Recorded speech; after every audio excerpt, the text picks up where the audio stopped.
Assalamualaikum warahmatullahi wabarakatuh.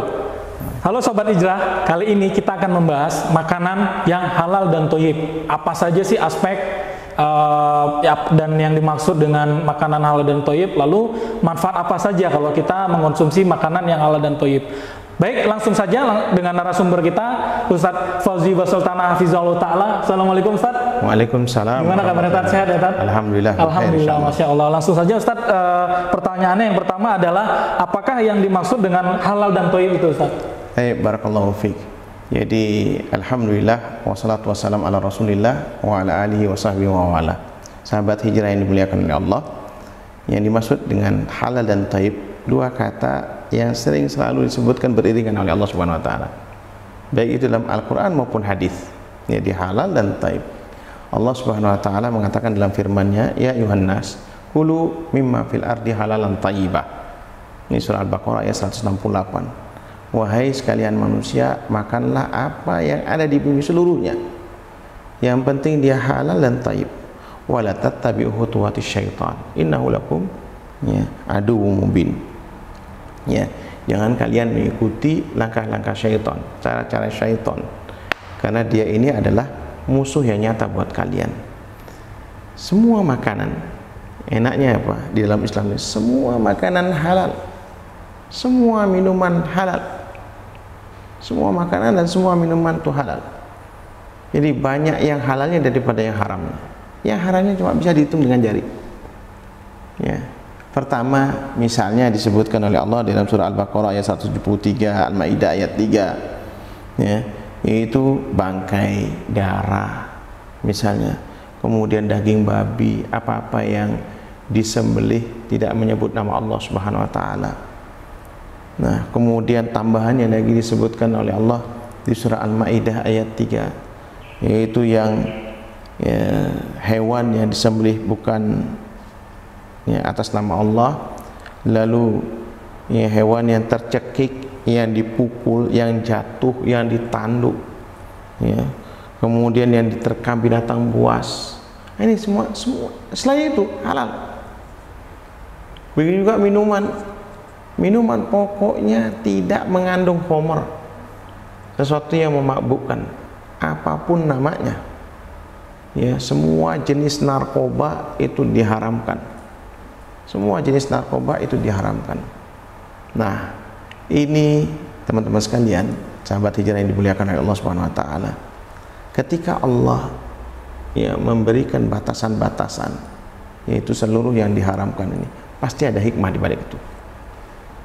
Nah, maka kita harus memperhatikan itu kehalalan dari satu zat makanan tersebut atau minuman. Ya, karena ini nanti akan mengandung berikutnya yang namanya thayyib. Ya, halalan dan thayyib. Apa yang dimaksud dengan thayyib ini? Yaitu higienis. Ya, dia kalau higienis itu pasti bersih dan sehat. Ya kan, bersih dan sehat. Kemudian enak. Kemudian penampilannya menarik. Ya. Kemudian pasti banyak manfaatnya dilihat dari sisi gizinya. Nah, kemudian juga yang namanya thayyib ini harus juga menyesuaikan orang yang memakannya. Bisa jadi orang misalnya punya penyakit gula. Ketika ada banyak makanan yang mengandung gula, maka dia tidak thayyib bagi dia. Dan itu tidak boleh untuk dia. Itu bisa jadi seperti itu. Oh, jadi dari sisi thayyibnya itu kan, kalau orang yang ada mudorot, misalnya kandungan gulanya itu banyak, maka itu nggak thayyib buat yang buat penderita diabetes. Ya, itu juga mungkin orang yang obesitas misalnya, ya harus dikurangi dong karbonya, lemaknya dan sebagainya. Nah, ini teman-teman sekalian, jadi perlu kita perhatikan seperti itu. Kemudian tentu kalau kita dilihat dari sisi zat, nah ini haramnya, dari sisi zat seperti itu ini. Kemudian ada juga tinjauan dari sisi proses, proses penyembelihan misalnya. Ketika dia menyembelih tidak menyebut nama Allah Subhanahu wa taala. Ini yang tadinya ayam, kambing atau sapi. Lalu ketika dia menyembelih tidak menyebut nama Allah, maka dia jadi haram dia. Kemudian juga misalnya Kalau olahan misalnya daging olahan atau apa saja, gorengan misalnya, lalu ada kandungan minyak babinya, jadi haram dia. Nah ini. Kemudian juga dari sisi perolehan misalnya, haram dari sisi perolehan. Apa yang dari sisi perolehan ini?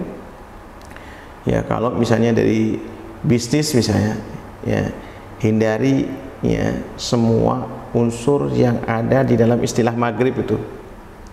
Maghrib itu maisir, unsur judinya, gharar, sesuatu yang tidak jelas, kemudian ada ya ribanya, ada ribanya. Nah, kalau ada bisnis seperti ini antum hati-hatilah.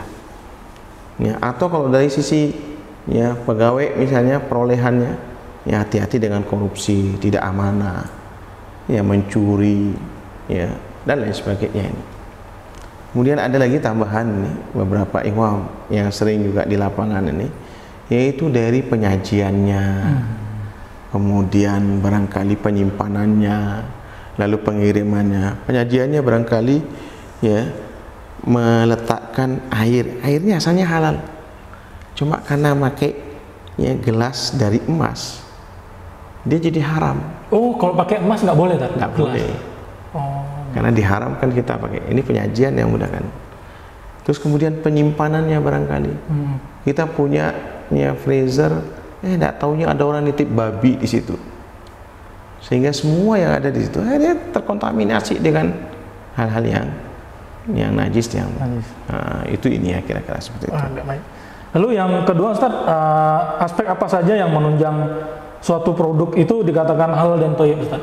Barakallahu fiik. Pertama tadi yaitu yang penting dia tidak mengandung ya, zat atau makanan yang diharamkan atau minuman yang diharamkan. Kalau sudah bersih daripada ini, maka insya Allah dia. Masalahnya sekarang babi itu bisa diproses sedemikian rupa sampai tidak kelihatan bentuk babinya. Oh bisa sekarang katanya? Bisa. Ya misalnya bumbu-bumbuan. Ya bumbu-bumbuan yang kemudian dicampurkan ya di makanan sehingga terasa gurih dan sebagainya. Ini kadang-kadang kita nggak paham nih, teman-teman kimianya yang paham ini mengandung babi Ustaz. Atau bahkan misalnya mengandung hal-hal yang berbau narkoba misalnya. Nah ini juga ya bisa jadi jatuhnya haram. Arak misalnya, maaf ini misalnya angsiu misalnya, ya ini bumbu-bumbu yang kemudian ada ya unsur narkobanya atau arak atau homer. Nah ini juga tidak boleh. Atau juga ya aspek yang lain yaitu yang najis. Ya barangkali misal dia kena kencing atau kotoran manusia atau kemudian kotoran hewan yang bisa jadi barangkali ada menggunakan pupuk-pupuk ya hewan yang diharamkan. Iya. Pupuk babi dan ini akhirnya najis. Nah inilah yang kemudian harus diperhatikan oleh kaum muslimin dan itu penting untuk kita hati-hati. Jangan kemudian kadang-kadang kita makan di restoran tidak kenal ya main makan aja langsung ya, yang penting kenyang ya, lalu yang ketiga Ustaz, apakah manfaat dari kita mengkonsumsi produk yang halal dan thayyib ini Ustaz? Barakallahu fiik. Inilah kenapa oleh Allah Subhanahu wa taala urusan makanan dan minuman yang halal ini diatur. Karena manfaatnya sangat banyak. Pertama dilihat dari sisi kesehatan. Ya, jelas ya. Yang namanya babi, bangkai, darah ini pasti ya ketika diharamkan oleh Allah Subhanahu wa taala dari aspek kesehatannya pasti membahayakan bagi manusia itu. Kemudian juga narkoba misalnya. Orang yang biasa mengkonsumsi narkoba, minuman keras atau yang lainnya, maka pasti ya diserang kesehatannya. Ini dari sisi kesehatan. Kemudian ada keberkahan rezeki.